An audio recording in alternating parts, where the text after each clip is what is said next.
Une ancienne espèce terrestre, les hommes de l'eau, s'est soudain réveillée. Les dirigeants humains ont tenté d'ouvrir des négociations avec eux, mais la représentante des hommes de l'eau a désigné un simple humain. C'était Barclay, un employé subalterne du nid. Il n'était assis à la table des négociations que parce qu'il était chargé de consigner tout ce que disaient les hommes de l'eau. Barclay était persuadé qu'il s'était trompé de personne. On découvre alors que, devant le cadavre de l'un d'eux, il avait fait un signe de croix pour lui témoigner du respect. Ce geste avait éveillé la sympathie des hommes de l'eau. C'est pour cela qu'il voulait parler à Barclay. Mais l'instant d'après, Barclay a été aussitôt emmené par Uni. La délégation humaine a annoncé une suspension provisoire de la séance. Très vite, Barclay a été conduit devant Kate, la commandante suprême du nid. Ils ont immédiatement fouillé tout son dossier personnel.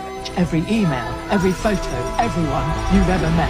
Peu après, l'ex-femme de Barclay et leur enfant ont été emmenés par des soldats. De son côté, l'ONU a demandé à Kate de transmettre un message aux hommes de l'eau. Il ne pouvait pas laisser un simple citoyen représenter toute l'humanité. Kate a donc rappelé les hommes de l'eau. Elle leur a proposé de discuter avec les dirigeants humains. Mais la représentante des hommes de l'eau l'a complètement ignoré. Elle a commencé à saluer Barclay. Il a été forcé de lui adresser la parole. Hello.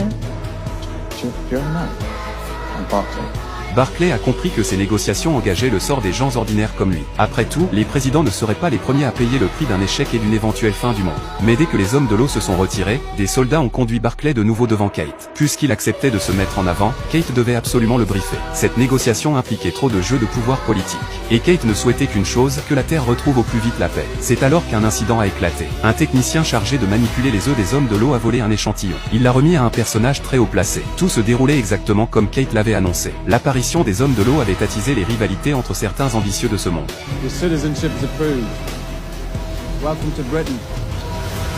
Le lendemain, les pourparlers ont repris. Barclay s'est avancé comme représentant de l'humanité. L'instant d'après, les hommes de l'eau sont de nouveau apparus. Selon le scénario préparé par Kate, Barclay a commencé à lire son texte. Mais la représentante des hommes de l'eau a demandé un verre d'eau. Elle a précisé qu'il devait venir d'une rivière. Des soldats sont aussitôt partis puiser un verre d'eau au bord d'un cours d'eau. Quand le verre est arrivé dans la salle des négociations, la femme de l'eau a exigé que Barclay le boive.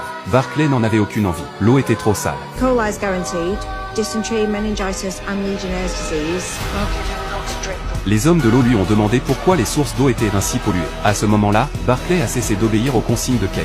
Il a soudain éclaté en reproches contre les gouvernements, accusant leur inaction d'avoir provoqué la pollution des rivières. Mais lorsqu'il s'est retourné, il a vu tous les dirigeants le fusiller du regard. Alors il a repris la lecture du texte officiel. Sur la question de la pollution des océans, l'humanité s'engageait à réduire de 50% ses émissions d'ici 2065. Ensuite, le rythme de réduction devait s'accélérer de manière exponentielle. Il fallait encore attendre 40 ans. Les hommes de l'eau ne pouvaient pas accepter un tel délai. Leurs semblables continuaient de mourir sans interruption. Barclay a expliqué qu'une réduction trop rapide provoquerait l'effondrement de l'économie humaine. We are committed to undoing the damage we've inflicted on our planet. How committed?